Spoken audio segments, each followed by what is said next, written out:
বন্ধুরা সবাইকে আসসালামু আলাইকুম, আশা করি সকলে ভালো আছেন। তো আমি আজকে আমার এই চ্যানেলটিতে প্রায় অনেক দিন পরে ব্যাক করেছি। আপনারা জানেন যে আমি আমার এই চ্যানেলটিতে টেকনোলজিক্যাল কিছু ভিডিও আপলোড করি। তো আশা করি আপনারা সবাই আমাকে সাপোর্ট করবেন এবং আমার চ্যানেলটিকে সাবস্ক্রাইব করবেন। তো আমি আজকে আপনাদের দেখাবো কিভাবে আপনারা এই ফেলে দেওয়া এলইডি লাইটগুলোকে, নষ্ট এলইডি লাইটগুলোকে, বাতিল এলইডি লাইটগুলোকে আপনারা কিভাবে এটিকে রিপেয়ার করে এটিকে আবার ঠিক করতে পারেন। তাহলে কথা না বাড়িয়ে আসুন শুরু করা যাক। তো প্রথমে আমরা আমাদের যে ফেলে দেওয়া লাইটটি ছিল, আমরা যেটা নিয়ে এসেছিলাম, তো এই লাইটটিকে আমরা নিয়ে নিব এবং আমরা টেস্ট করে নেব প্রথমে আমাদের মাল্টিমিটার দ্বারা। আমরা আমাদের ফেলে দেওয়া লাইটগুলোকে প্রথমে এনে আমরা আমাদের বিদ্যুৎ সংযোগের সাথে কখনোই সংযোগ করব না, কারণ এখানে আমরা দেখতে পাচ্ছি এখানে 0 ওহম শো করছে আমাদের মাল্টিমিটারে। এটি যদি আমরা আমাদের বিদ্যুৎ সংযোগের সাথে সম্পৃক্ত করতাম তাহলে অবশ্যই আমাদের ঘরের যে ফিউজ অথবা যে সার্কিট ব্রেকার থাকতো সেটা পুড়ে যেত। আপনারা এখানে যে মোবাইল চার্জারটি দেখতে পাচ্ছেন, এটিও ফেলে দেওয়া একটি চার্জার। আর তো এটা দেখতেই পাচ্ছেন যে কেমন এটা ইঁদুরও খেয়ে নিয়েছে তারটা। তো আমরা প্রথমে আমাদের লাইটটিকে খুলে নেব।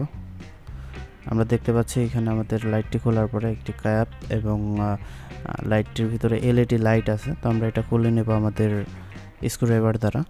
আর আপনারা যদি মাল্টিমিটার ইউজ করতে না জানেন, তো আপনারা যদি এটা দেখে ভালো একটা রেসপন্স দেন এই ভিডিওটার মাধ্যমে, তাহলে অবশ্যই আমি মাল্টিমিটার নিয়ে কয়েকটা ভিডিও আপলোড করব।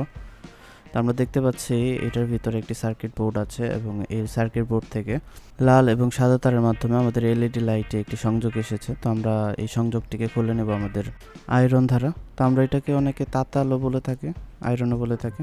তো আমরা খুলে নিয়েছি আমাদের এলইডি যে লাইট সার্কিটটি ছিল। তো এখন আমরা ভিতরে দেখতে পাচ্ছি যে একটি সার্কিট বোর্ড আছে। তো আমরা এই সার্কিট বোর্ডটিকেও খুলে নেব। সার্কিটটি খোলা সম্পূর্ণ হয়ে গেলে আমরা চলে যাব আমাদের যে চার্জারটি ছিল, ফেলে দেওয়া চার্জার। তো আমরা এটিকে খুলে নেব। খুলে নেওয়ার পর আমরা একটি সার্কিট দেখতে পাচ্ছি। তো সার্কিটের মধ্যে একটি কালো ওয়্যার এবং লাল ওয়্যারের সাথে সম্পৃক্ত আছে। সার্কিটটির সাথে কালো এবং লাল যে ওয়্যার দুটি আছে, এটি হচ্ছে আমাদের ডিসি আউটপুট। এখন আমাদের লাইটের ক্যাপের ভিতর থেকে যে দুটি এসি ওয়্যার এসেছে, তো আমরা এটা আমাদের চার্জারের এসি কানেকশনের সাথে জুড়ে দেব।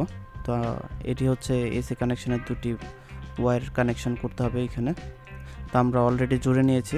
তো সময় সংক্ষেপে দেখানোর জন্য আমি এটা জুড়ে, তো এখন আমি আপনাদের সামনে এক্সপ্লেন করছি। আপনাদের যদি এসি এবং ডিসি সম্পর্কে কোনো আইডিয়া না থাকে, তো আপনারা দেখতেই পাচ্ছেন চার্জারের ভিতরে যেই বিদ্যুতের যে সংযোগটা থাকে, তো আমরা ওইটার সাথে আমাদের লাইটের যে কানেকশনটি ছিল, তো ওইটা আমরা লাগাবো। লাগানোর পরে তো যে এসি এবং ডিসি আমি যে তারটার কথা বলেছিলাম, তো ওই দুইটা লাইন থেকে যে লাইন দুটো আসবে আমরা এটা আমাদের লাইটের সাথে সংযোগ করব। তো আপনারা দেখতেই পাচ্ছেন আমি কি এলইডি লাইট নিয়ে নিয়েছি। এগুলো আপনারা বাজারে খুব কম দামে কিনতে পেয়ে যাবেন। আমি প্রতি পিস 3 টাকা করে কিনে নিয়েছি। লাইটটি পুরোটাই এলইডি লাইট। তো আমাদের যে বোর্ডটা ছিল, যে বোর্ডটা লাইটের যে এলইডির যে বোর্ডটা ছিল, আমরা যেটা লাইট থেকে খুলে নিয়েছি।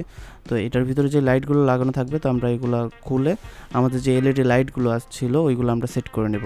তো আপনারা দেখতেই পাচ্ছেন আমি সময় কম লাগানোর জন্য আমি এখানে খুব শর্টকাটে আমি এটা বানিয়ে নিয়েছি।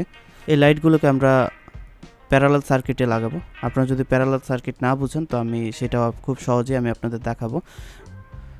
তো লাইটগুলো খুব পোক্তভাবে লাগিয়েছে, আপনারাও লাগাবেন। প্যারালাল সার্কিট হচ্ছে এইটা, দেখেন এই প্লাসের যে যতগুলা প্রান্ত থাকে লাইটের আর নেগেটিভের যতগুলো প্রান্ত থাকে সব একসাথে আমরা লাগিয়ে নিয়েছি। এখন আমাদের চার্জারের যে সার্কিটটি ছিল ওটি থেকে যে ডিসির যেই দুটি ওয়্যার ছিল, এই দুটি ওয়্যারকে আমরা লাগিয়ে নিব আমাদের এলইডির মধ্যে। তো আমি দেখানোর চেষ্টা করছি এইভাবে যে কোনো এলইডির দুই প্রান্তে পজিটিভ নেগেটিভ দেখে লাগিয়ে দিলে তো আমাদের এই লাইটগুলো সবগুলো একসাথে জ্বলবে। এখন আমি আবার স্ক্রুড্রাইভার দ্বারা আমাদের যে এলইডি লাইটের যে সার্কিট ছিল এটি লাগিয়ে নিয়েছি। এখন আমাদের যে ডিসি ওয়্যারের যে দুটি ওয়্যার ছিল এটি আমরা ঢুকিয়ে নিচ্ছি। এই দুটি ওয়্যারকে লাইটের যেই কোনো দুই প্রান্তে লাগিয়ে এটিকে ঝালাই করে দিলেই আমাদের লাইটের কাজটি সম্পন্ন হয়ে যাবে। আমি এখানে 10টা এলইডি লাইট নিয়ে নিয়েছি। আপনারা চাইলে বেশিও নিতে পারেন, কিন্তু আমরা যদি বেশি লাইট এইখানে অ্যাড করি তো আমাদের এখানে চার্জারটা যে মোবাইলের চার্জারটা ছিল ওটা আরও হাই অ্যাম্পিয়ার যুক্ত হতে হবে। এখন আমরা এটিকে খোলা অবস্থাতে চেক করে নেব। তো এটি চেক করার জন্য আমরা একটি হোল্ডার নিয়ে নিব, লাইটের হোল্ডার। তো এটি নিয়ে আমরা এখন এই লাইটের সাথে জুড়ে দেব। এই 10টি লাইটের জন্য আমার 30 টাকা খরচ হয়েছে। তো এই 30 টাকার মধ্যে আমার এই লাইটের কাজটি পুরোপুরিভাবে সম্পন্ন হয়ে গেছে। এখন আমরা সেফটি ডিস্টেন্স রেখে আমাদের লাইটের সংযোগটি বিদ্যুতের সাথে দিয়ে দিব। তো আপনারা দেখতেই পাচ্ছেন লাইটটি জ্বলছে।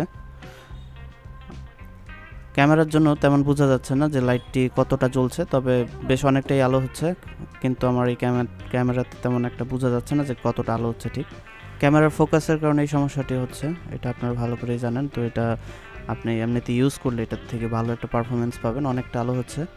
আপনারা এই কাজটি করার সময় খুবই সাবধানতা অবলম্বন করবেন, কারণ এটিতে এসি অল্টারনেটিভ কারেন্ট আছে। তো আপনারা জানেন যে এই অল্টারনেটিভ কারেন্ট আমাদের শরীরের জন্য ক্ষতিকর। এখন আমরা আমাদের যে চার্জারের যে উপরে যে পার্টটি ছিল ওটি নিয়ে নিব, কারণ এটি শর্ট সার্কিট হওয়ার সম্ভাবনা থাকে আমরা যখন এটিকে লাগিয়ে দেবো। বিকজ আমাদের যেই লাইটের যে কাভারটি আছে এলইডি লাইটের, এটা মেটাল আপনারা দেখতেই পাচ্ছেন। তো আমরা এই যে প্লাস্টিক বডিটা আছে চার্জারের, ওইটা আমরা দিয়ে দেন আমাদের যেই লাইটের এলইডি লাইটের মেটাল বডিটা আছে, তো এটা আমরা সেট করে নেব আমাদের লাইটের কাভারের মধ্যে।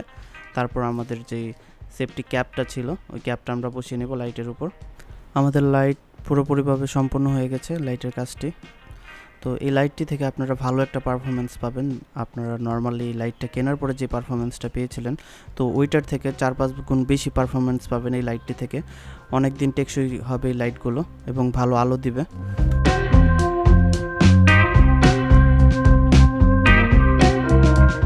ভিডিওটি যদি ভালো লেগে থাকে তাহলে অবশ্যই একটি লাইক, কমেন্ট এবং একটি সাবস্ক্রাইব করে যাবেন এবং পাশে থাকা বেল আইকনটিও বাজিয়ে যাবেন। আপনাদের সাথে আবার দেখা হবে পরবর্তী আরেকটি ভিডিওতে। সেই পর্যন্ত সবাই ভালো থাকবেন। আল্লাহ হাফেজ।